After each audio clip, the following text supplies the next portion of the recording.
ಸದಾ ಹೊಸತನ್ನೇನಾದ್ರೂ ಮಾಡಬೇಕು ಅನ್ನುವ ತವಕ, ದುಡಿತ, ಹುಡುಕಾಟ, ಸಾಹಸ, ಸೋಲಿನಲ್ಲೂ ಗೆಲುವನ್ನ ಸಂಭ್ರಮಿಸುವ ಮನೋಭಾವದ ಜೊತೆಗೆ ದುಮ್ಮಿಕ್ಕುವ ಜೀವನೋತ್ಸಾಹ. ಇದಕ್ಕೆ ಅನ್ವರ್ಥ ನಾಮವೇ ಡಾಕ್ಟರ್ ಗೀತಾ ರಾಮಾನುಜಂ.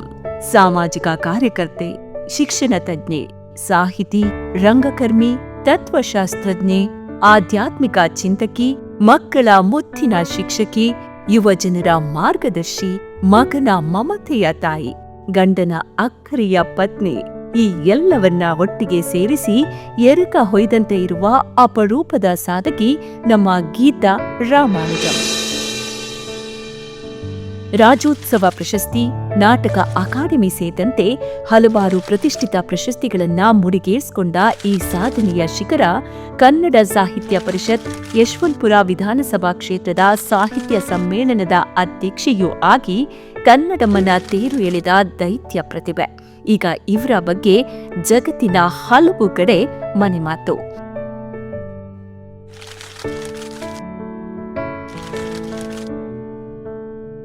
ಇವರ ಶಿಷ್ಯರಲ್ಲಿ ಅನೇಕರು ಪ್ರತಿಭಾನ್ವಿತ ಕಲಾವಿದರಾಗಿದ್ದಾರೆ, ಉನ್ನತ ಅಧಿಕಾರಿಗಳಾಗಿದ್ದಾರೆ, ರಾಜಕಾರಣದ ಪ್ರಮುಖ ನಾಯಕರಾಗಿದ್ದಾರೆ, ಕ್ರೀಡಾಪಟುಗಳಿದ್ದಾರೆ, ಪ್ರತಿಷ್ಠಿತ ಉದ್ಯಮಿಗಳೂ ಆಗಿದ್ದಾರೆ.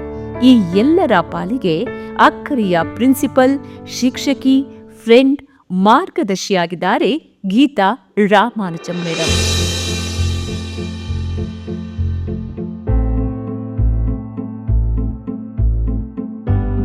ಇಷ್ಟೊಂದು ವಿಶೇಷತೆಗಳನ್ನ ಹೊಂದಿರುವ ಡಾಕ್ಟರ್ ಗೀತಾ ರಾಮಾನುಜಂ ಅನ್ನುವ ಈ ದೈತ್ಯ ಪ್ರತಿಭೆ ಬೆಳೆದು ಬಂದ ಹಾದಿಯಂತೂ ಒಂದು ರೋಚಕ ಕಥಾನಕ. ಸುಸಂಸ್ಕೃತ ಕೆಳ ಮಧ್ಯಮ ವರ್ಗದ ಕುಟುಂಬದಲ್ಲಿ ಜನಿಸಿ ಬಡತನದಲ್ಲಿಯೇ ಬದುಕನ್ನ ಸಾಗಿಸ್ತಾ ಸಂಪ್ರದಾಯಗಳ ಜೊತೆಗೆ ಮನೆ ಕೆಲಸವನ್ನು ಚಾಚೂ ತಪ್ಪದೆ ಮಾಡ್ತಾ ಅತ್ಯುನ್ನತ ವ್ಯಾಸಂಗವನ್ನ ಪಡೆದ ಗೀತಾ ಅವರು ಜನಿಸಿದ್ದು 1949 ಡಿಸೆಂಬರ್ 17ರಂದು. ತಂದೆ ಟಿ.ಡಿ. ಜನಾರ್ದನ್ ರೈಲ್ವೆ ಇಲಾಖೆಯಲ್ಲಿ ಉದ್ಯೋಗಿಯಾಗಿದ್ರು. ತಾಯಿ ವಿಶಾಲಾಕ್ಷಿ ಅಮ್ಮಾಳ್. ಇವರದ್ದು ಒಬ್ಬ ಅಣ್ಣ ಮತ್ತು 4 ಹೆಣ್ಣು ಮಕ್ಕಳ ದೊಡ್ಡ ಕುಟುಂಬವಾಗಿತ್ತು. ಮನೆಯಂತೂ ಸದಾ ಅತಿಥಿ ಅಭ್ಯಾಗತರಿಂದ ತುಂಬಿ ತುಳುಕ್ತಾ ಇದ್ದ ತಾಣ. ಮನೆಯ ಮಕ್ಕಳು ಪ್ರತಿನಿತ್ಯ ಅತಿಥಿ ಅಭ್ಯಾಗತರ ಸೇವೆ ಮಾಡುವ ಜೊತೆಗೆ ಗೋ ಸೇವೆ ಮಾಡೋದು ಕೂಡ ಕಡ್ಡಾಯವಾಗಿತ್ತು. ಅದರಲ್ಲೂ ಹಿರಿಯವರಾದ ಗೀತಾ ಅತಿ ಹೆಚ್ಚಿನ ಜವಾಬ್ದಾರಿ ಹೊರಬೇಕಾಗಿತ್ತು. ಹೀಗಾಗಿ ಗೀತಾ ಅವರದ್ದು ಒಂದು ರೀತಿಯಲ್ಲಿ ಸಂಘರ್ಷದ ಬದುಕು ಅಂತಾನೆ ಹೇಳ್ಬೇಕು. ನಿನ್ನ ಉದ್ಧಾರ ನಿನ್ನಿಂದಲೇ ಅನ್ನೋ ಸ್ವಾಮಿ ವಿವೇಕಾನಂದರ ವಾಣಿಯಲ್ಲಿಟ್ಟಿದ್ದ ನಂಬಿಕೆಯೊಂದಿಗೆ ಕೆಲಸ ಮಾಡಿದ ಗೀತಾ ಅವರಿಗೆ ಭಗವದ್ಗೀತೆ, ಸ್ವಾಮಿ ವಿವೇಕಾನಂದ ಮತ್ತು ಅಕ್ಕ ಮಹಾದೇವಿ ದೊಡ್ಡ ಸ್ಫೂರ್ತಿ. ಗೀತಾ ಅವರ ತಾಯಿ ದೂರದ ಬರ್ಮಾದಿಂದ ಬೆಂಗಳೂರಿಗೆ ಬಂದವರು. 2ನೇ ಮಹಾಯುದ್ಧದ ಸಮಯದಲ್ಲಿ ಬರ್ಮಾದ ಮೇಲೆ ಜಪಾನ್ ಬಾಂಬ್ ದಾಳಿ ನಡೆಸಿದಾಗ ಅಲ್ಲಿಂದ ತನ್ನ ತಂದೆಯ ಜೊತೆ ಗಂಡು ಮಗುವಿನಂತೆ ವೇಷ ಹಾಕಿ ಕರ್ನಾಟಕಕ್ಕೆ ಬಂದ ಅವರು ಟಿ.ಡಿ. ಜನಾರ್ದನ್ ಅವರ ಕೈ ಹಿಡಿದ್ರು. ಇವರಿಗೆ ಬರ್ಮಾ ಭಾಷೆ, ಅಲ್ಪ ಸ್ವಲ್ಪ ತಮಿಳು ಭಾಷೆ ಬಿಟ್ರೆ ಬೇರೆ ಭಾಷೆ ಗೊತ್ತಿಲ್ಲ. ಹೊರಗಡೆ ವ್ಯವಹಾರ ಅಷ್ಟಕ್ಕಷ್ಟೇ. ಹೀಗಾಗಿ ಎಲ್ಲವನ್ನ ಹಿರಿಯ ಮಗಳಾದ ಗೀತಾ ಅವರೇ ನೋಡ್ಕೊಳ್ಬೇಕಾಗಿತ್ತು. ಮನೆ ಕೆಲಸ, ಗೋವುಗಳ ಪಾಲನೆ ಪೋಷಣೆ ನಡುವೆ ಸೋದರಿಯರ ಜೊತೆಗೆ ಆಟೋಟ, ರಾಮಕೃಷ್ಣಾಶ್ರಮದ ಒಡನಾಟ, ಇವಿಷ್ಟೇ ಗೀತಾ ಜನಾರ್ದನ್ ಅವರ ಬಾಲ್ಯ.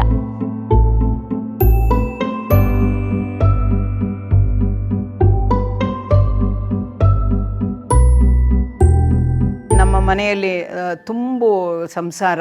ನಾನು ಹಿರಿಯವಳು ಮನೆಗೆ, 4 ಜನ ಹೆಣ್ಮಕ್ಳು ನಾವು, ಒಬ್ಬನೇ ಮಗ, ಅಣ್ಣ. ತಂದೆ ತಾಯಿ ತುಂಬಾ ಮಧ್ಯಮ ವರ್ಗದವರು, ಸಂಪ್ರದಾಯದವರಾದ್ರೂ ಕೂಡ ಮಧ್ಯಮ ವರ್ಗದವರು, ಕೆಳ ಮಧ್ಯಮ ವರ್ಗದವ್ರು ನಾವು. ಅಂತ ಏನು ಆರ್ಥಿಕ ಸಬಲತೆ ಇರಲಿಲ್ಲ. ನಮ್ಮ ತಂದೆಯ ಸಂಪಾದನೆಯಲ್ಲಿ ನಾವು ಅಷ್ಟೆಲ್ಲ ಮುಂದುವರಿಯೋದು ಕಷ್ಟ ಇತ್ತು.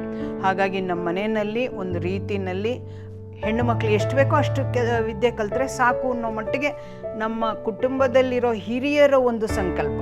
ಗೀತಾ ತಮ್ಮ ಪ್ರಾಥಮಿಕ ಶಿಕ್ಷಣವನ್ನ ಬೆಂಗಳೂರಿನ ರೈಲ್ವೆ ಶಾಲೆಯಲ್ಲಿ ಪೂರ್ಣಗೊಳಿಸಿದ್ರು. ಈ ವೇಳೆ ಅವರ ತಂದೆಗೆ ಮೈಸೂರಿಗೆ ವರ್ಗಾವಣೆಯಾಯಿತು. ಅದರಂತೆ ಗೀತಾ ಅವರ ಶಿಕ್ಷಣ ಕೂಡ ಮೈಸೂರಿಗೆ ವರ್ಗ ಆಯಿತು. ಒಂದು ಸ್ಕೂಲಿಂಗ್ ಹೆಂಗಾಯ್ತು ಅಂದರೆ ಬೆಂಗಳೂರಿನಲ್ಲಿ ರೈಲ್ವೆ ಸ್ಕೂಲ್ನಲ್ಲಿ ಶುರು ಆಯಿತು. ಸ್ಟ್ರೈಟಾಗಿ ನಮ್ಮನ್ನು 2nd ಸ್ಟ್ಯಾಂಡರ್ಡೋ 1st ಸ್ಟ್ಯಾಂಡರ್ಡೋ ಈ ಥರ ಸೇರಿಸ್ತಾ ಇತ್ತು. ನಂತರ ಒಂದು ರೈಲ್ವೆ ಸ್ಕೂಲ್ ಆದಮೇಲೆ ನಮ್ಮ ತಂದೆಗೆ ಟ್ರಾನ್ಸ್ಫರ್ ಆಯಿತು. ಆವಾಗ ನಾವು ಮೈಸೂರಿಗೆ ಹೋದ್ವಿ. ಅಲ್ಲಿ ನಾನು ನಿರ್ಮಲಾ ಕಾನ್ವೆಂಟ್ನಲ್ಲಿ ಓದಲೇಬೇಕು ಅಂತ ಹಠ ಹಿಡಿದೆ. ಮೈಸೂರಿನ ನಿರ್ಮಲಾ ಕಾನ್ವೆಂಟ್ನಲ್ಲಿ 10ನೇ ತರಗತಿವರೆಗೆ ಕಲಿತ ಗೀತಾ ಶಾಲೆಯಲ್ಲಿ ಎಲ್ಲದರಲ್ಲೂ ಮೊದಲು. ಅಲ್ಲದೆ ಇಂಗ್ಲಿಷ್, ಹಿಂದಿಯಲ್ಲಿ ವಿಶೇಷ ಆಸಕ್ತಿ, ಸಂಸ್ಕೃತದಲ್ಲಿ ವೈಯಕ್ತಿಕ ಆಸಕ್ತಿ ಇದ್ದ ಅವರು ಮಹಾರಾಣಿ ಕಾಲೇಜ್ನಲ್ಲಿ ಉನ್ನತ ವ್ಯಾಸಂಗ ಪಡೆದ್ರು. ಅವರು ವೈದ್ಯರಾಗುವ ಕನಸನ್ನ ಕಂಡ್ರು.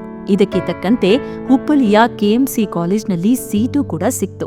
ಮಹಾರಾಣೀಸ್ ಕಾಲೇಜಿನಲ್ಲಿ CBZ ತಗೊಂಡೆ. ಮೆಡಿಕಲ್ಗೆ ಹೋಗಬೇಕು ಅಂತ ಆಸೆ. 2 ಥರ ನನಗೆ, ಒಂದು ಡಾಕ್ಟರ್ ಆಗಬೇಕು ಇಲ್ಲ ಟೀಚರ್ ಆಗಬೇಕು ಅಂತ. PUCನಲ್ಲಿ ನನಗೆ 50% ಮೇಲೆ ಬಂತು. ಅವಾಗೆಲ್ಲ ರೂರಲ್ ಸರ್ವಿಸ್ನಲ್ಲಿ ಒಂದು ಇದರಲ್ಲಿ 5 ವರ್ಷ ಸರ್ವಿಸ್ ಮಾಡ್ತಾರೆ ಅಂದರೆ ಅವ್ರಿಗೆ ಮೆಡಿಕಲ್ ಸೀಟ್ ಕೊಡ್ತಾಯಿದ್ರು. ಅವಾಗ ನನಗೆ ಹುಬ್ಳಿನಲ್ಲಿ ಸಿಕ್ಕಿತ್ತು. ಬಟ್ ನಮ್ಮ ಮನೆಯಲ್ಲಿ ಅದಕ್ಕೆ ಕಳಿಸಲ್ಲ ಅಂತಂದ್ರು. ಆದ್ರೆ ಇವರ ತಂದೆ ಗಂಡು ಹೆಣ್ಣು ಅನ್ನೋ ಯಾವುದೇ ತಾರತಮ್ಯ ಇಲ್ಲದೆ ಎಲ್ಲರೂ ಓದಬೇಕು ಅಂತ ಪ್ರತಿಪಾದಿಸಿದ ಪರಿಣಾಮ ಮಹಾರಾಣಿ ಕಾಲೇಜ್ನಿಂದ ನೇರವಾಗಿ ಗೀತಾ ಅವರು ಮೈಸೂರಿನ ಮಾನಸ ಗಂಗೋತ್ರಿ ಸೇರಿದ್ರು.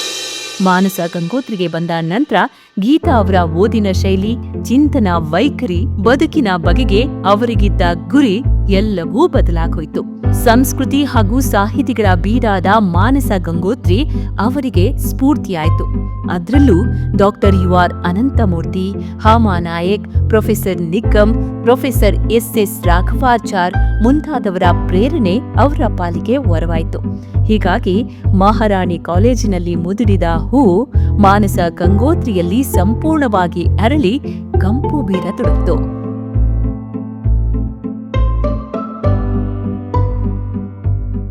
ವಿಜ್ಞಾನ ವಿದ್ಯಾರ್ಥಿಯಾಗಿದ್ದ ಗೀತಾ ಅವರು ರಾಮಕೃಷ್ಣಾಶ್ರಮಕ್ಕೆ ಬರ್ತಾ ಇದ್ದ SS ರಾಘವಾಚಾರ್ ಅವರ ಸಲಹೆ ಮೇರೆಗೆ ಪ್ರಾಣಿಶಾಸ್ತ್ರವನ್ನ ತೊರೆದು ತತ್ವಶಾಸ್ತ್ರದ ವಿದ್ಯಾರ್ಥಿನಿಯಾದ್ರು. ಅಲ್ಲಿ ನನ್ನ ಜೀವನದ ದಿಕ್ಕೇ ಬದಲಾಯಿಸ್ಬಿಡ್ತು. ಆ ಫಿಲಾಸಫಿ ಸಬ್ಜೆಕ್ಟ್ ಇದೆಯಲ್ಲ, ತತ್ವಶಾಸ್ತ್ರ ಅಂತಲ್ಲ, ನಮ್ಮ ಭಾರತದ ನಿಜವಾದ ತಳಪಾಯ ಅಂದರೆ ತತ್ವಶಾಸ್ತ್ರ. ಸ್ಪಿರಿಚುವಾಲಿಟಿ ಅಂತ ಕರಿತೀವಿ. ನಮ್ಮದು ಸ್ಪಿರಿಚುವಲ್ ಕಂಟ್ರಿ, ನಮ್ಮದು ರಿಲಿಜಿಯಸ್ ಕಂಟ್ರಿ ಅಲ್ಲ ನಮ್ಮದು. ಆ ಸ್ಪಿರಿಚುವಲ್ ಅಂತಂದರೆ ಅಲ್ಲಿ ನಮ್ಮ ಬದುಕಿನ ತಾತ್ವಿಕ ಚಿಂತನೆಯನ್ನು ಸಮರ್ಥಿಸಿಕೊಂಡು ಬದುಕಬೇಕಾದಂಥ ಜೀವನ ದರ್ಶವನ್ನು ಪಡೆಯುವಂಥ ನಮ್ಮ ಭಾರತ ಭೂಮಿಯ ತತ್ವಶಾಸ್ತ್ರದ ಕಲಿಕೆಯ ಜೊತೆಗೆ ಹಲವಾರು ವಿಚಾರಗಳನ್ನ ಅಧ್ಯಯನ ಮಾಡಿದ ಗೀತಾ ಅವರು ಮಾನಸ ಗಂಗೋತ್ರಿಯಲ್ಲಿ ಮೊಟ್ಟ ಮೊದಲಿಗೆ ಆರಂಭವಾದ IAS ಕೋಚಿಂಗ್ ಶಾಲೆಗೆ ಸೇರಿದ್ರು. ಪೂರ್ವಭಾವಿ ಪರೀಕ್ಷೆ ಮತ್ತು ಮುಖ್ಯ ಪರೀಕ್ಷೆಯಲ್ಲಿ ತೇರ್ಗಡೆಯಾದ ಗೀತಾ ಜನಾರ್ದನ್ ಉನ್ನತ ಅಧಿಕಾರಿಯಾಗುವ ಕನಸನ್ನ ಕಂಡ್ರು. ಆದರೆ ಇದಕ್ಕಾಗಿ ಬೇಕಾಗುವ ತರಬೇತಿಗಾಗಿ ದೂರದ ಊರಿಗೆ ಹೋಗುವ ವಿಚಾರ ಮತ್ತೆ ಅಡ್ಡಿಯಾಯಿತು. ತಮ್ಮ ತಂದೆಯನ್ನ ಹೊರತುಪಡಿಸಿ ಕುಟುಂಬದ ಇತರ ಸದಸ್ಯರ ಒತ್ತಡಕ್ಕೆ ಮಣಿದ ಗೀತಾ ಜನಾರ್ದನ್ IAS ಅಧಿಕಾರಿಯಾಗುವ ಕನಸನ್ನ ಬಿಟ್ಟು ಶಿಕ್ಷಕಿಯಾಗುವ ಕನಸನ್ನ ಕಾಣತೊಡಗಿದ್ರು. ತತ್ವಶಾಸ್ತ್ರದಲ್ಲಿ MA ಪದವಿ ಪಡೆದ ಇವರಿಗೆ ಹೊಳೆನರಸೀಪುರದಲ್ಲಿ ಸರ್ಕಾರಿ ಜೂನಿಯರ್ ಕಾಲೇಜಿನಲ್ಲಿ ಮೊದಲ ಕೆಲಸ. ಸಮಾಜದ ಚಿತ್ರಣವನ್ನು ನಾನು ಹೊಳೆನರಸೀಪುರದಲ್ಲಿ ಕಂಡುಕೊಂಡೆ. ನಾನು ಎಷ್ಟು ಕಾದಂಬರಿ ಓದಿದ್ರೂ ಕೂಡ ಅಷ್ಟು ಅನುಭವದ ವಿಷಯಗಳು ತಿಳ್ಕೊಳ್ಳೋಕೆ ಸಾಧ್ಯ ಇಲ್ಲ ಅನ್ನೋದನ್ನು ನಾನು ಅಲ್ಲಿ ತಿಳ್ಕೊಂಡೆ. ಮೊದಲಿಗೆ ನಾನು ಕನ್ನಡವನ್ನು ಕಲಿಸಿದ್ದು ನನಗೆ ಆ ತಾಯಿ ಹೇಮಾವತಿ ಹೊಳೆಯ ದಡದಲ್ಲಿರೋ ಹೊಳೆನರಸೀಪುರ ಅಂತ ಹೇಳಬೇಕು.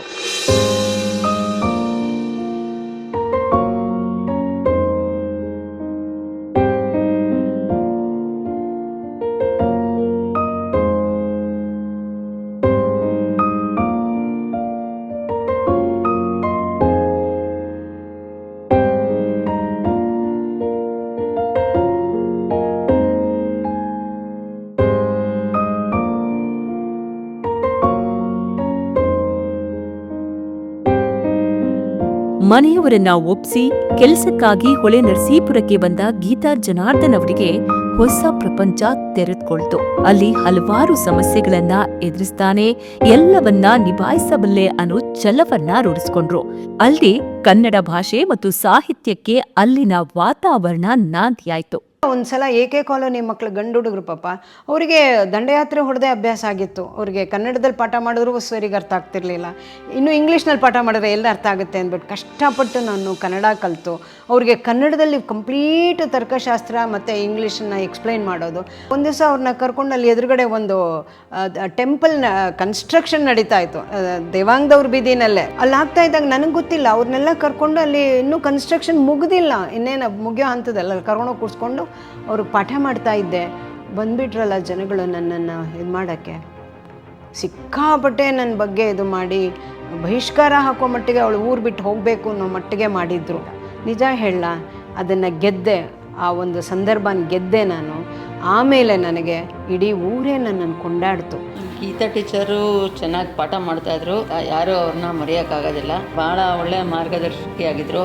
ಅವರ ಒಂದು ಟೀಚಿಂಗು ಭಾಳ ಪರಿಣಾಮಕಾರಿಯಾಗಿ ಇರ್ತಾಯಿತ್ತು. ಭಾಳ ಚೆನ್ನಾಗಿ ನಮಗೆ ಮನಮುಟ್ಟುವಂತೆ ವಿದ್ಯಾಭ್ಯಾಸವನ್ನು ಕಲಿಸ್ಕೊಡ್ತಾಯಿದ್ರು. ಇದೆಲ್ಲ ಸೋಲ್ ಕನೆಕ್ಷನ್ನು, ಡಿವೈನ್ ರಿಲೇಷನ್ಶಿಪ್ ಅಂತ ಅನಿಸುತ್ತೆ. ನನ್ನ ಕಣಕಣದಲ್ಲೂ ಅವರು ವಿದ್ಯೆನ, ಸಂಸ್ಕಾರನ ತುಂಬಿದ್ದಾರೆ. ನನ್ನ ಮಗಳೂ ಅವರು ಸ್ಟೂಡೆಂಟ್ ಆಗಿರಲಿ, ಅವರ ಗೈಡೆನ್ಸಲ್ಲಿ ಬೆಳೀಲಿ ಅಂತ ಅಂದ್ಬಿಟ್ಟು ಅವ್ರ ಕಾಲೇಜ್ಗೆ ಕರ್ಕೊಂಡು ಹೋಗಿ ಸೇರಿಸ್ದೆ.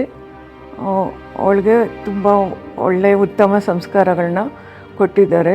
ಅವರು ಫಸ್ಟ್ ಒಳನೇಸಪುರಕ್ಕೆ ಬಂದಾಗ ಜೂನಿಯರ್ ಕಾಲೇಜ್ಗೆ ಲಾಜಿಕ್ ಲೆಕ್ಚರರ್ ಆಗಿ ಅಪಾಯಿಂಟ್ಮೆಂಟ್ ಆಗಿದ್ದರು. ಲೇಡಿ ಲೆಕ್ಚರರ್ ಆಗಿ ಬಂದಿದ್ದೆ ಫಸ್ಟ್ ಅಂತ ನನಗೆ ಅನ್ನಿಸ್ತಾ ಇದೆ. ಇದ್ರ ಬಗ್ಗೆ ನಮಗೆ ಭಾಳ ಹೆಮ್ಮೆ ಇದೆ. ನಮ್ಮ ಹೊಳೆನರಸೀಪುರದಲ್ಲಿ ಇದ್ದವರು ಇವತ್ತು ಬೆಂಗಳೂರಿನಲ್ಲಿ ಆ ಲೆವೆಲ್ಗೆ ಹೋಗಿದ್ದಾರೆ ಅಂತಂದಿದ್ರೆ ನಮಗೆಲ್ಲ ಭಾಳ ಖುಷಿ ಆಗ್ತಾಯಿದೆ. ಅಂಥ ಒಂದು ಪ್ರತಿಭಾನ್ವಿತ ವ್ಯಕ್ತಿ ಅವರಾಗಿದ್ದರು. ಆದ್ದರಿಂದ ಅಂಥವರ ಶಿಷ್ಯ ನಾವಾಗಿದ್ವಿ ಅಂತ ಹೇಳೋದಕ್ಕೆ ನಮಗೆ ಭಾಳ ಒಂದು ಗರ್ವ ಅಂತಲೇ ಹೇಳ್ಬೇಕಾಗತ್ತೆ. ಹೊಳೆನರಸೀಪುರದಲ್ಲಿ ಈ ಒಂದು ವೃತ್ತಿಯನ್ನು ಪ್ರಾರಂಭಿಸಿ ಈ ಒಂದು ಮಟ್ಟಿಗೆ ಬೆಳೆದ್ರಲ್ಲ ಅಂತ ನಮಗೆ ಖುಷಿ. ಹೊಳೆ ನರಸೀಪುರದಲ್ಲಿ ಏರ್ಪಡಿಸಿದ್ದ ಕಾರ್ಯಕ್ರಮವೊಂದರ ನಿರೂಪಣೆ ಮಾಡುವ ವೇಳೆ ಡಾಕ್ಟರ್ ಎಚ್ ನರಸಿಂಹಯ್ಯ ಅವರ ಕಣ್ಣಿಗೆ ಬಿದ್ದು ಬೆಂಗಳೂರು ಸೇರ್ಪಡೆಯಾದರು. ಬೆಂಗಳೂರಿನ ನ್ಯಾಷನಲ್ ಕಾಲೇಜಿನಲ್ಲಿ ತರ್ಕಶಾಸ್ತ್ರ ಅಧ್ಯಾಪಕಿಯಾಗಿ ನೇಮಕಗೊಂಡ ಗೀತಾ ಅವರಿಗೆ ಇದೇ ಸಮಯಕ್ಕೆ ಬ್ಯಾಂಕ್ ನೌಕರಿ ಕೂಡ ಅರಸಿ ಬಂದಿತ್ತು. ಎಂದಿನಂತೆ ಕುಟುಂಬದ ಎಲ್ಲಾ ಸದಸ್ಯರು ಶಿಕ್ಷಕಿಯ ಹುದ್ದೆ ಬಿಟ್ಟು ಬ್ಯಾಂಕ್ ಉದ್ಯೋಗ ಒಪ್ಪಿಕೊಳ್ಳುವಂತೆ ಬೆಂಬಲಿಸಿದ್ರು. ಶಿಕ್ಷಣವೇ ತಮ್ಮ ಕಾರ್ಯಕ್ಷೇತ್ರ ಅಂತ ಗಟ್ಟಿ ನಿರ್ಧಾರ ಮಾಡಿದ್ದ ಗೀತಾ ಎಲ್ಲರ ವಿರೋಧದ ನಡುವೆಯೂ ಬೆಂಗಳೂರಿನ ನ್ಯಾಷನಲ್ ಕಾಲೇಜ್ ಸೇರಿದ್ರು. ಬಹುಶಃ ನಾನು ನ್ಯಾಷನಲ್ ಕಾಲೇಜ್ನಲ್ಲಿ ಬಂದು ಇಷ್ಟರ ಮಟ್ಟಿಗೆ ಏನಾದ್ರು ಸೇವೆ ಅಂತ ಹೇಳೋದಕ್ಕಿಂತ ನನ್ನಲ್ಲಾದಂಥ ಒಂದು ಕೊಡುಗೆಯನ್ನು ಕೊಟ್ಟಿದ್ದಕ್ಕೆ ಕಾರಣನೇ ನಮ್ಮ ಡಾಕ್ಟರ್ ಎಚ್ ನರಸಿಂಹಯ್ಯನವರು. ಬಹುಶಃ ಅವರು ಅವತ್ತು ಹಾಸನದಲ್ಲಿ ನನ್ನನ್ನು ನೋಡಿ ಇಲ್ಲಿ ಕರ್ಕೊಂಬರದೆ ಹೋಗಿದ್ದರೆ ನ್ಯಾಷನಲ್ ಕಾಲೇಜ್ ಬಾಗಿಲನ್ನು ಕೂಡ ನಾನು ನೋಡ್ತಾ ಇರಲಿಲ್ಲ. ಅವ್ರು ನನ್ನ ಒಡನಾಟ ಅವ್ರ ಜೊತೆ ಹೇಗಿತ್ತು ಅಂತ ನೀವು ಕೇಳ್ಬೋದು. ಒಂದು, ಅವರು ನಮ್ಮ ಸಂಸ್ಥೆಯ ಅಧ್ಯಕ್ಷರು, president, Gandhian, simple living, high thinking, ಮಹಾ ಬುದ್ಧಿವಂತರು, ಮಹಾಜ್ಞಾನಿಗಳು, PhDನ ಆಗಿನ ಕಾಲದಲ್ಲಿ ವಿದೇಶದಲ್ಲಿ ಮಾಡಿ ಬಂದವರು. ಅಷ್ಟೇ ಅಲ್ಲ, ಅವರು ಶಿಲ್ಪಿಗಳು ಅಂತ ಹೇಳ್ಬೋದು, ಆ ಕ್ಯಾಂಪಸ್ನ ಶಿಲ್ಪಿಗಳವರು. ಇಷ್ಟೆಲ್ಲ ನಾನು ಹೇಳ್ತಾ ಇರಬೇಕಾದ್ರೆ ನನ್ನ ಒಡನಾಟ ಅವ್ರ ಜೊತೆ ಹೇಗೆ ಅಂದರೆ, ಈ ಗುರು ಹಿಂದೆ ಗುರಿ ಮುಂದೆ ಅಂತ ಹೇಳ್ತಾರಲ್ಲ ಹಾಗೆ. ನ್ಯಾಷನಲ್ ಕಾಲೇಜು ಸೇರಿದ ಆರಂಭದ ದಿನಗಳು ಇವರ ಪಾಲಿಗೆ ಅಷ್ಟೊಂದು ಸುಂದರವಾಗಿರಲಿಲ್ಲ. ಕನ್ನಡ ಬಾರದವಳು ಅನ್ನೋದು ಸೇರಿದಂತೆ ಸಹೋದ್ಯೋಗಿಗಳಿಂದ ಕುಹಕದ ಮಾತುಗಳನ್ನ ಕೇಳ್ಬೇಕಾಯ್ತು. ಮೊದಲನೇ ತರಗತಿಯಲ್ಲೇ ಈಕೆ ಕಾಲೇಜ್ ಬಿಟ್ಟು ಓಡ್ ಹೋಗ್ತಾಳೆ ಅಂತ ವ್ಯಂಗ್ಯ ಮಾಡಿದ್ರು. ಪಾಪ ಅವ್ರಿಗೇನ್ ಗೊತ್ತು ಗೀತಾ ಜನಾರ್ದನ್ ತಾವು ಬೋಧಿಸುವ ವಿಚಾರದ ಪಾಂಡಿತ್ಯ, ಭಾಷೆಯಲ್ಲಿನ ಹಿಡಿತ ಹಾಗೂ ಕಲಿಸುವಿಕೆಯಲ್ಲಿದ್ದ ಆಸಕ್ತಿಯ ಬಗ್ಗೆ. ಮೊದಲ ತರಗತಿಯಲ್ಲೇ ವಿದ್ಯಾರ್ಥಿಗಳ ಮನಗೆದ್ದ ಗೀತಾ ಅವರು ಅಲ್ಲಿಂದ ತಾವು ಸೇವೆಯಿಂದ ನಿವೃತ್ತಿ ಆಗುವವರೆಗೂ ಹಿಂತಿರುಗಿ ನೋಡಿದ್ದ ಇಲ್ಲ. ರಂಗಭೂಮಿಯಲ್ಲಿ ನಾನೇನಾದ್ರು ಪಾದಾರ್ಪಣೆ ಮಾಡಿ ಏನಾದ್ರು ಅಲ್ಪ ಸ್ವಲ್ಪ ಹೆಸರು ಮಾಡಿದ್ದೀನಿ ಅಂತಂದರೆ ಅದಕ್ಕೂ ಅವರೇ ಕಾರಣ.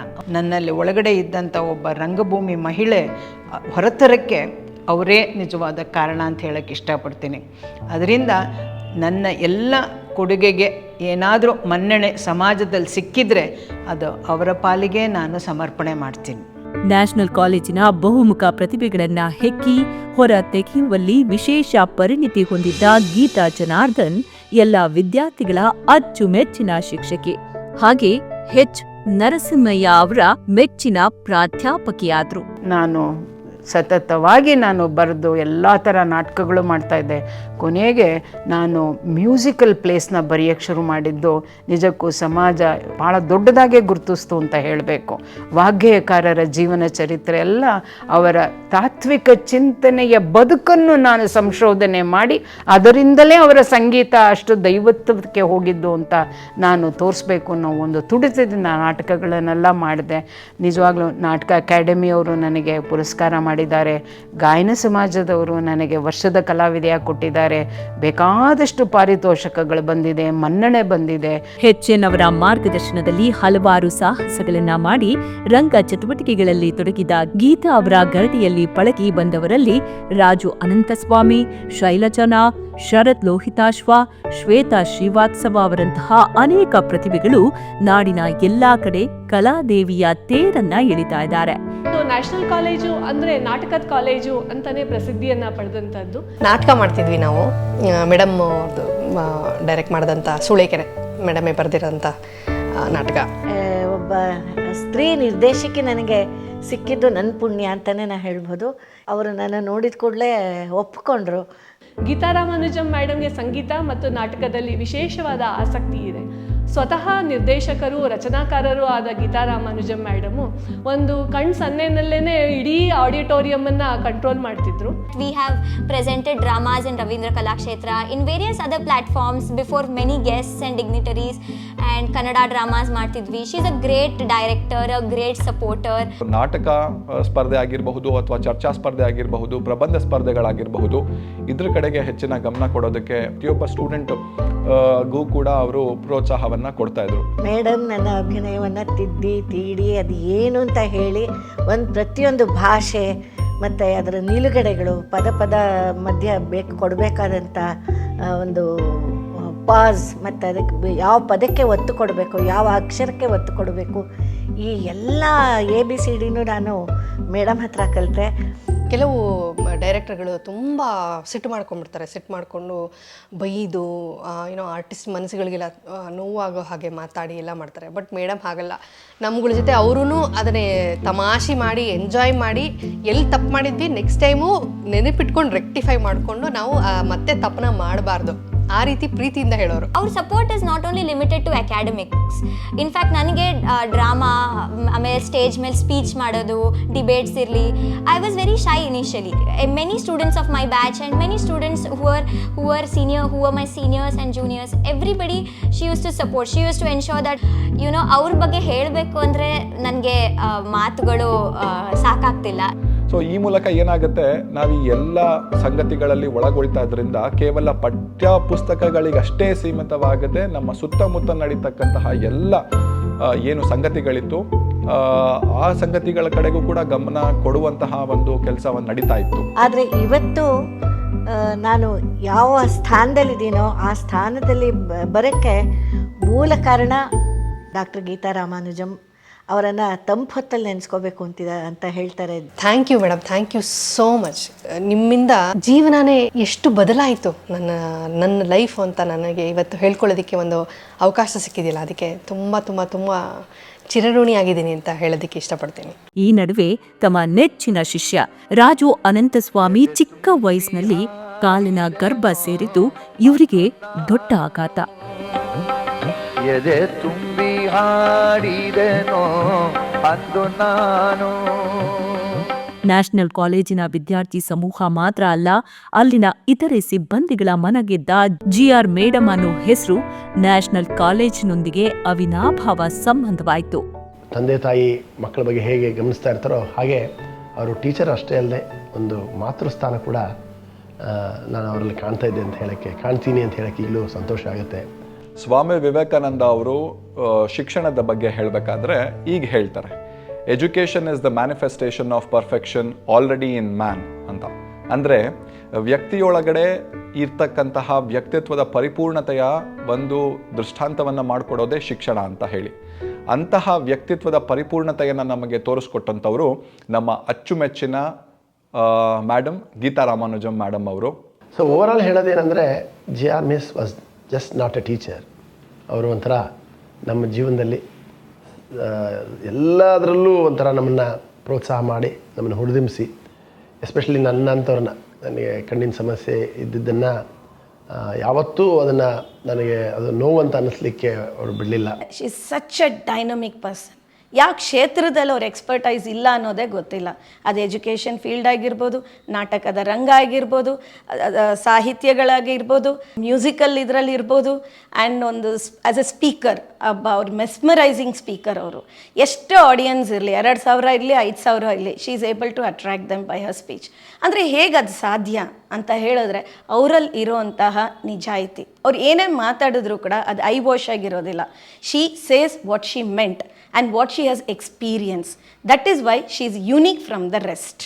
ಇದು ಅವರ ವೃತ್ತಿ, ಪ್ರವೃತ್ತಿ ಮತ್ತು ಹವ್ಯಾಸದ ವಿಚಾರವಾದರೆ, ವೈಯಕ್ತಿಕ ಬದುಕಿಗೆ ಬಂದಾಗ ಗೀತಾ ಅವರಿಗೆ ಅನುರೂಪವಾದ ವರನನ್ನ ಹುಡುಕಿ ಮದುವೆ ಮಾಡೋದಕ್ಕೆ ಜನಾರ್ದನ್ ಅವರು ಸಾಕಷ್ಟು ಬೆವರು ಹರಿಸಬೇಕಾಯಿತು. ಒಂದ್ ಕಡೆ ಜನಾರ್ದನ್ ಅವರ ಕುಟುಂಬದ ಸದಸ್ಯರು ಬೆಳೆದು ನಿಂತ ಹೆಣ್ಮಗಳಿಗೆ ಇನ್ನೂ ಮದುವೆ ಮಾಡಿಲ್ಲ, ಇವರ ಹಿಂದೆ ಇರುವ 3 ಸೋದರಿಯರಿಗೆ ಮದುವೆ ಮಾಡಬೇಕಾಗಿದೆ, ಮೊದಲು ದೊಡ್ಡವಳನ್ನ ಮದುವೆ ಮಾಡಿ ಗಂಡನ ಮನೆಗೆ ಕಳಿಸ್ಕೊಡಿ ಅಂತ ಸದಾ ಹೇಳ್ತಾ ಇದ್ರೆ, ಗೀತಾ ಅವರನ್ನ ನೋಡೋದಕ್ಕೆ ಬಂದ ಅನೇಕರಿಗೆ ಗೀತಾ ಅವರ ಓದು ದೊಡ್ಡ ಸಮಸ್ಯೆ ಆಯ್ತು. ಇಷ್ಟೊಂದು ಓದಿ ಕಾಲೇಜಿನ ಲೆಕ್ಚರರ್ ಆದವರು ನಮ್ಮನೆಗೆ ಬಂದ್ರೆ ಹೇಗೆ ಅಂತ ಎಲ್ಲರೂ ಆಲೋಚಿಸಿದ್ರೆ ಹೊರತು ಗೀತಾ ಅವರ ಎಲ್ಲರೊಳಗೊಂದಾಗುವ ಗುಣವನ್ನ ಯಾರೂ ಗಮನಿಸಲೇ ಇಲ್ಲ. ಇದು ಅವರೆಲ್ಲರ ದುರಾದೃಷ್ಟ ಅಂತಾನೆ ಹೇಳಬೇಕು. ಅಂತೂ ಇಂತಹ ಅದೃಷ್ಟ ಗುರುತಿಸಿದ್ದು ರಾಮಾನುಜಂ ಅವರು. ಔಷಧ ಶಾಸ್ತ್ರದಲ್ಲಿ PhD ಪಡೆದಿದ್ದ ರಾಮಾನುಜಂ ಅವರು ತಮ್ಮ ಅತ್ಯಂತ ಕೆಳ ಮಧ್ಯಮ ವರ್ಗದ ಕುಟುಂಬಕ್ಕೆ ಅನುರೂಪಳಾದ, ಎಲ್ಲರನ್ನ ಹೊಂದ್ಕೊಂಡು ಹೋಗಬಲ್ಲವರಾದ ವಧುವಿಗಾಗಿ ಹುಡುಕಾಟ ನಡೆಸಿದ್ರು. ತಮ್ಮ ಕುಟುಂಬದ ಸದಸ್ಯರ ಸಲಹೆ ಮೇರೆಗೆ ಬೆಂಗಳೂರಿನಲ್ಲಿ ಕೆಲಸ ಮಾಡ್ತಾ ಇದ್ದ ಗೀತಾ ಅವರನ್ನ ನೋಡಿ ಮಾತನಾಡಿದ್ರು ರಾಮಾನುಜಂ ಅವರು. ಇವರೇ ತಮ್ಗೆ ಬಾಳ ಸಂಗಾತಿ ಆಗ್ಬೇಕು ಅಂತ ನಿರ್ಧರಿಸಿದ್ರು. So I was looking for a very low moderate, modest girl, and that too I wanted a teacher, to get married to a teacher. I was a workaholic, and she had a varied interest because her time management. She had a very good time management, dedication, commitment to the family, commitment to the students, commitment to their profession. ಇಬ್ರು ಕೂಡ ಅತ್ಯಂತ ಸರಳವಾಗಿ ವೈವಾಹಿಕ ಜೀವನಕ್ಕೆ ಕಾಲಿರಿಸಿದ್ರು.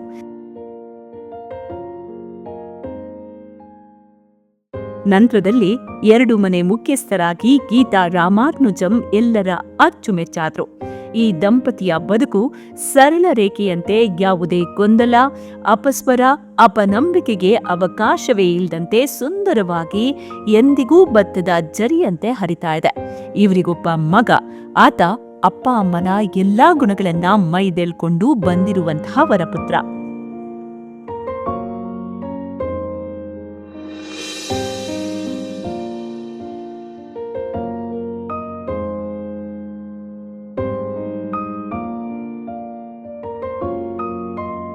Being a son of such a big achiever, we cannot come to the limelight. We cannot do anything because their name is so big. We will always be their shadow, and ಅದನ್ನ ನಾವು ಮೀರಿ ನಾವು ಮುಂದೆ ಹೋಗ್ತೀವಿ ಅನ್ನೋದಕ್ಕೆ ಚಾನ್ಸೇ ಇಲ್ಲ. Second ಏನಂದರೆ, ಎಲ್ಲರೂ ನನ್ನನ್ನು ನಮ್ಮ ಅಮ್ಮನ ಮೂಲಕನೇ ರೆಕಗ್ನೈಸ್ ಮಾಡೋದು.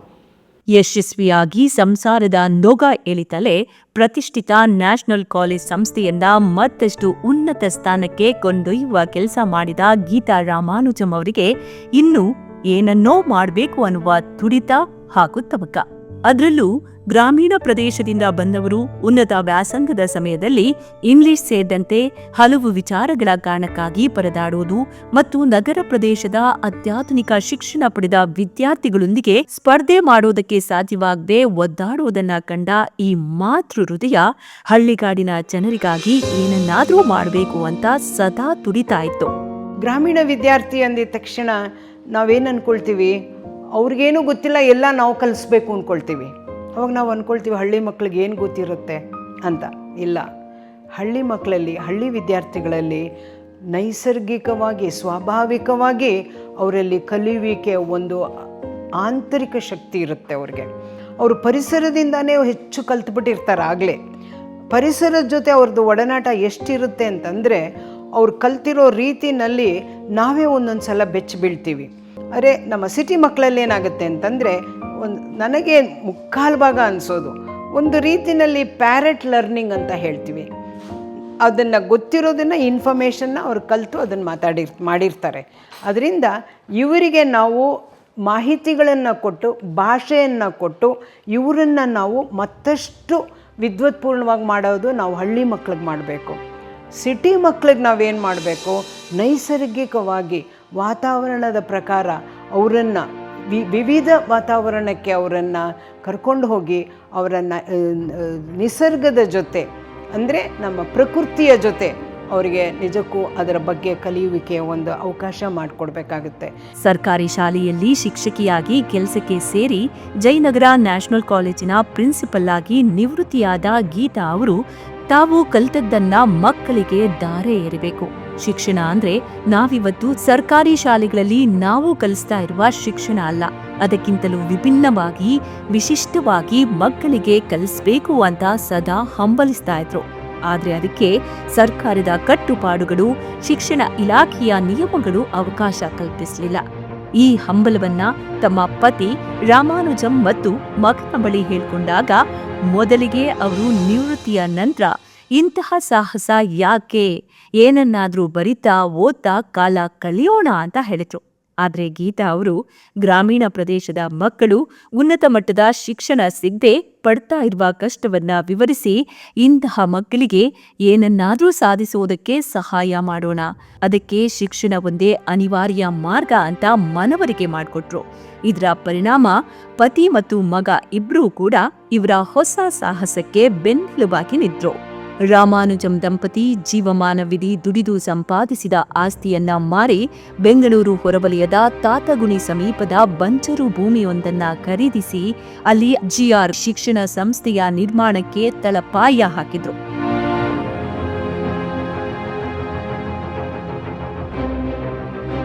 ಗುರುಕುಲ ಮಾದರಿಯಲ್ಲಿ ಶಾಲೆಯನ್ನ ನಿರ್ಮಿಸೋದಕ್ಕೆ ಮುಂದಾದ ಗೀತಾ ರಾಮಾನುಜಂ ಮೊದಲಿಗೆ ಇಲ್ಲಿ ಕಾಲೇಜನ್ನ ಆರಂಭಿಸಿದ್ರು. ಇದಕ್ಕೆ ಹಲವಾರು ಕಡೆಯಿಂದ ಉತ್ತಮ ರೀತಿಯ ಬೆಂಬಲ ಕೂಡ ಸಿಕ್ತು. ಆದ್ರೆ ಕೆಟ್ಟ ಸ್ಪರ್ಧೆ ಅನ್ನುವ ಅಂಶ ಇಲ್ಲಿಯೂ ಕೂಡ ತಲೆ ಎತ್ತು. ಗೀತಾ ಅವರ ಕಾಲೇಜಿನ ಪ್ರದೇಶದಲ್ಲಿ 10 ಸಂಸ್ಥೆಗಳು ಹುಟ್ಕೊಂಡ್ವು. ಇದರ ಪರಿಣಾಮ ಜಿಆರ್ ಕಾಲೇಜಿಗೆ ವಿದ್ಯಾರ್ಥಿಗಳ ಕೊರತೆ ಉಂಟಾಯಿತು. ಇದರಿಂದ ಎದೆಗುಂದದ ಅವರು ತಮ್ಮ ಕನಸಿನಂತೆ ಕಾಲೇಜನ್ನ ಗುರುಕುಲ ಪದ್ಧತಿಯ ಶಿಕ್ಷಣ ಸಂಸ್ಥೆಯಾಗಿ ಮಾರ್ಪಡಿಸಿದ್ರು. ನಿವೃತ್ತಿ ನಂತರ ಯಾಕೆ ನಾನು ಒಂದು ಸಂಸ್ಥೆನ ಅದು ಹಳ್ಳಿಯಲ್ಲಿ ಹುಟ್ಟಾಕದೆ ಅಂತ ತುಂಬ ಜನ ಪ್ರಶ್ನೆ ಕೇಳ್ತಾರೆ. ಅದು ಬಹಳ ಕುಗ್ರಾಮದ ಥರನೇ ಇತ್ತು, ಅದಕ್ಕೆ ದಾರಿ ಇರಲಿಲ್ಲ, ಯಾರೂ ಅಲ್ಲಿ ಹೋಗ್ತಾ ಇರಲಿಲ್ಲ. ಬೆಟ್ಟ ಗುಡ್ಡಗಳ ನಡುವೆ ಈ ಸಂಸ್ಥೆನ ಪ್ರಾರಂಭ ಮಾಡಿದೆ ನಿಜ.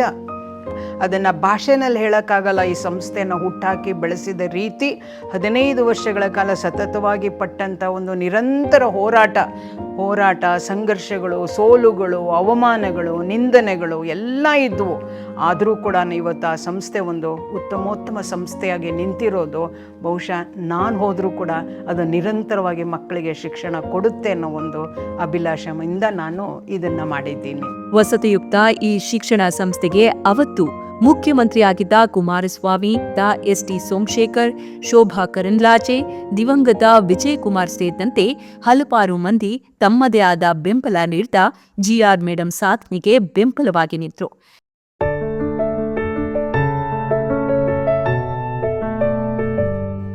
ಪರಿಣಾಮ ಕೆಲವೇ ದಿನಗಳಲ್ಲಿ ಇದೊಂದು ಪ್ರತಿಷ್ಠಿತ ಶಿಕ್ಷಣ ಸಂಸ್ಥೆಯಾಗಿ ಮಾರ್ಪಾಡಾಯಿತು.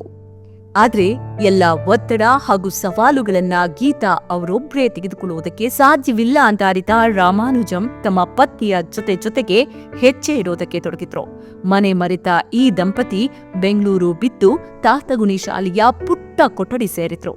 ಅಲ್ಲಿಯೇ ಹಗಲಿರುಳು ಮಕ್ಕಳೊಂದಿಗೆ ಬೆರಿತಾ ಕಲಿಯುತ್ತಾ ಕಲಿಸ್ತಾ ಬದುಕನ್ನ ಸಾಗಿಸ್ತಾ ತೊಡಗಿದ್ರು.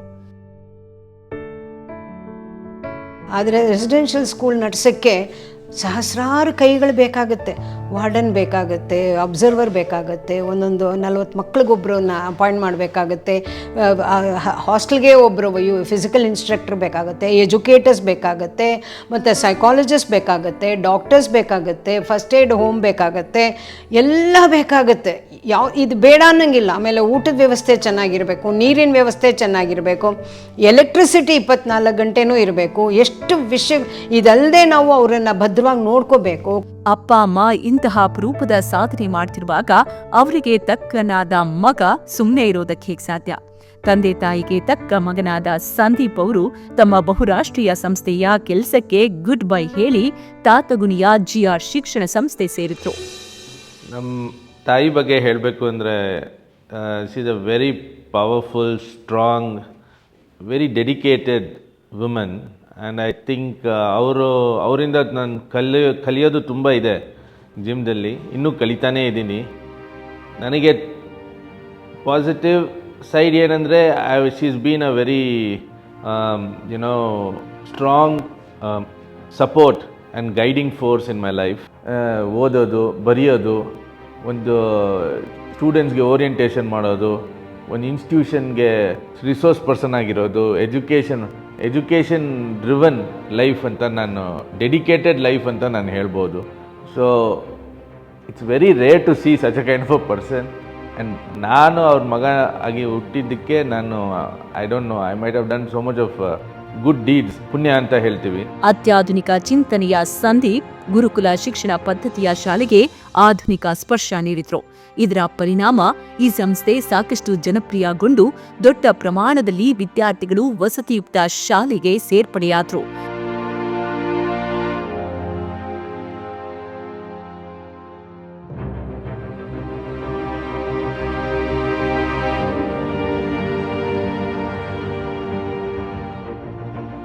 ಎಲ್ಲವೂ ಅಂದುಕೊಂಡಂತೆ ನಡೀತಾ ಇರುವಾಗ ಬರ ಸಿಡಿಲಿನಂತೆ ಅಪ್ಪಳಿಸಿದ್ದು ಸಾಂಕ್ರಾಮಿಕ ಕೋವಿಡ್. ಇಂತಹ ಸಮಯದಲ್ಲಿ ವಿದ್ಯಾರ್ಥಿಗಳ ಶುಲ್ಕವಿಲ್ಲದೆ ದೊಡ್ಡ ಪ್ರಮಾಣದ ಶಾಲೆಯ ಸಿಬ್ಬಂದಿಯನ್ನ ಸಲುಹಬೇಕಾದ ಜವಾಬ್ದಾರಿ ತೆಗೆದುಕೊಂಡ ಗೀತಾ ದಂಪತಿ ತಮ್ಮ ಮತ್ತಷ್ಟು ಆಸ್ತಿಯನ್ನ ವಿಲೇವಾರಿ ಮಾಡಿ ಕೆಲಕಾಲ ಶಾಲೆಯನ್ನ ಮುನ್ನಡೆಸಿದ್ರು. ಆದರೆ ಕರೋನಾದಿಂದ ಇವರಿಗಾದ ಆರೋಗ್ಯ ಹಾಗೂ ಆರ್ಥಿಕ ಸಂಕಷ್ಟ ಸೇರಿದಂತೆ ಹಲವಾರು ಅಂಶಗಳು ಇವರಿಗೆ ದೊಡ್ಡ ಸವಾಲಾಗ್ಬಿಡ್ತು. ಕೋವಿಡ್ ಬಂದ ಮೇಲೆ ಸುಮ್ಮನೆ ಫ್ಲ್ಯಾಟಾಗಿ ಮಲಗಿಸ್ಬಿಡ್ತು. ಫ್ಲ್ಯಾಟ್, ಉಸಿರಾಡೋಕ್ಕೆ ಆಕ್ಸಿಜನ್ ಸಿಗದೇ ಇರೋಷ್ಟು ಸಫಕೇಷನ್ ಆಯಿತು.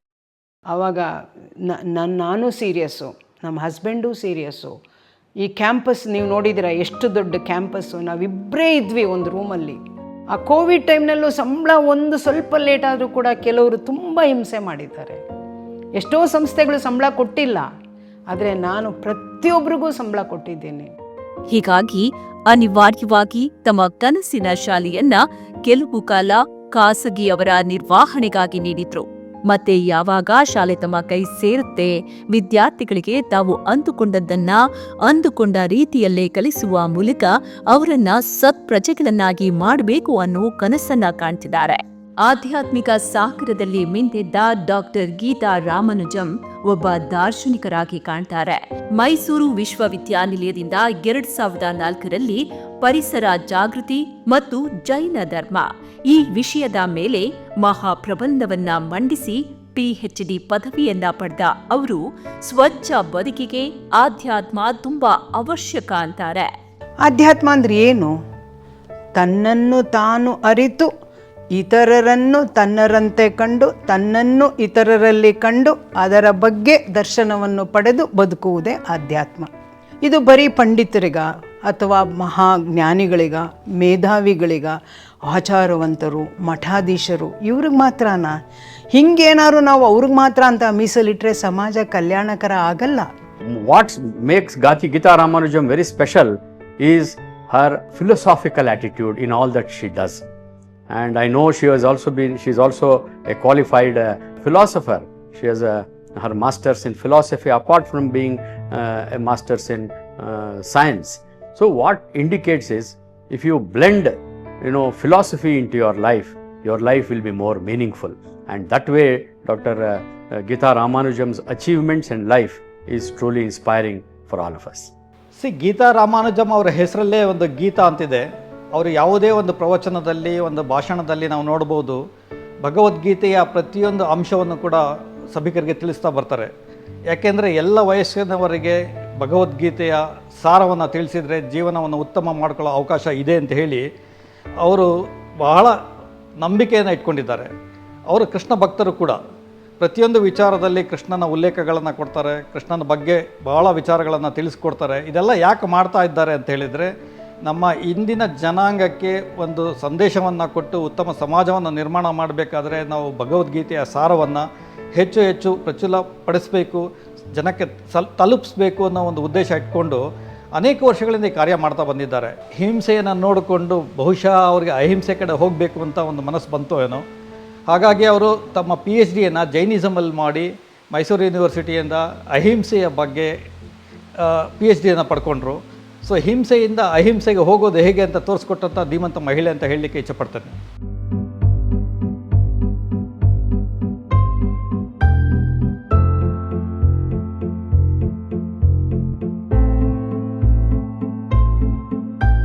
ಸದ್ಯಕ್ಕೆ ಗೀತಾ ಅವರು ಪತಿ, ಮಗ, ಸೊಸೆ, ಮೊಮ್ಮಗನ ಜೊತೆ ನೆಮ್ಮದಿಯ ಜೀವನ ನಡೆಸ್ತಿದ್ದಾರೆ.